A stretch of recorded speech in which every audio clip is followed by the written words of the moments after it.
Well, I think primarily because I had children. And my eldest is now 15, my youngest is 7. So I've had quite a long time of reading children's books to them. And I had quite a long time script writing, and I thought this would be a wonderful time in my life to change direction and start to write stories, I suppose selfishly for my children, but also hopefully for a wider audience. And so this seemed a perfect opportunity to do it, and I was fortunate enough to come up with an idea that I thought was a great idea for a children's book.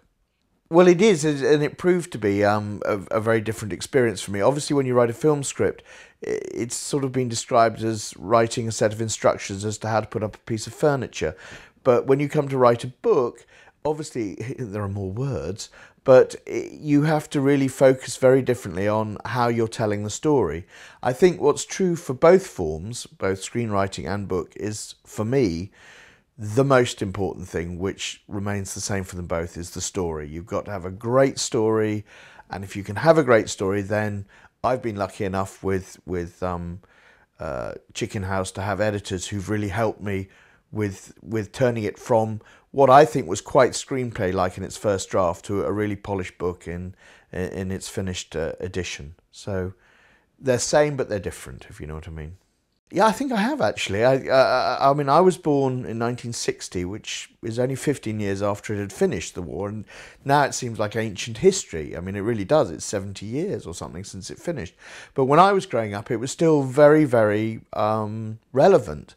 And all the books that were being written in the 60s, and a lot of the films, some of the great war films, you know, Battle of Britain, Where Eagles Dare, all these fantastic war films were being made. So that kind of kept my interest as a child, and then I was very interested in history, and then since I've become an adult I have always kept reading about the subject. I think it's an amazing part of history, for terrible reasons, but it also has incredible stories in it. So yes, I have actually.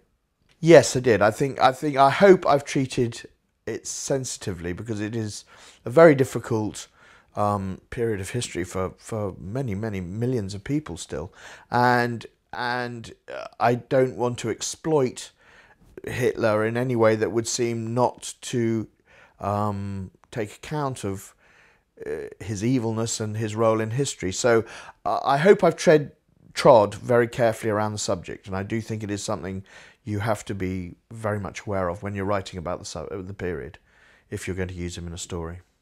Yes, I did. I did have a favourite action hero.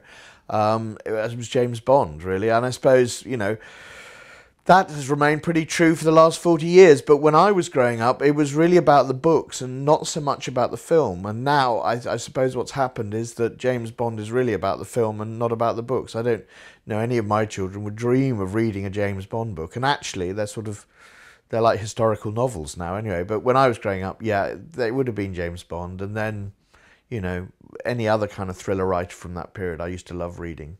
But yes, if I had to pick one, that would be James Bond.